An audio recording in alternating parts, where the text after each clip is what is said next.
macchina che prende velocità, e Racing Cosmos perde un po' l'ala della macchina, di fatto partendo in seconda fila. Perde un po' l'ala anche Rosina Lag, si ritrae Rapid Rock, la chiusura delle ali con la lotta fra tre per il comando, poi Risposta F che tiene di fuori Rude Pix, che si ritrae e va in lotta con Ragna Ox, che però mette parziale importante in campo ed è leader. Ragna Ox, mentre galoppa Rachele Black al centro del gruppo, intanto il lancio in 14, due cavalli che vanno a disporsi in una lunga fila indiana, Ragna Ox davanti a Risposta F, poi ancora Rude Pix e ancora in corda Randy Trio che viene dalla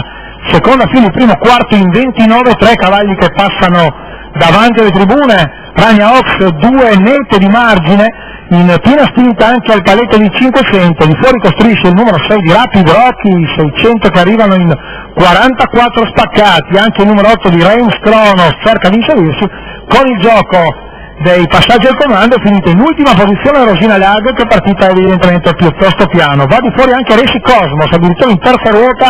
ad affrontare la curva, poi invece si ritrae. Il controllo di Ragna Ox che fa 32 scarsi di paletto intermedio,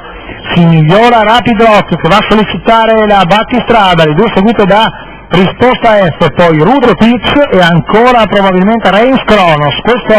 al chilometro in 16,5. La pressione esterna di Rapid Rock, Ragna Ox è sempre al comando, le due perfettamente apparecchiate, sgomita per andare di fuori anche Randy Trio con Marco Stefani, gruppo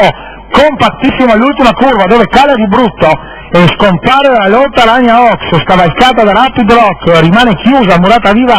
Risposta F, mentre il treno esterno è capitanato da Reims Kronos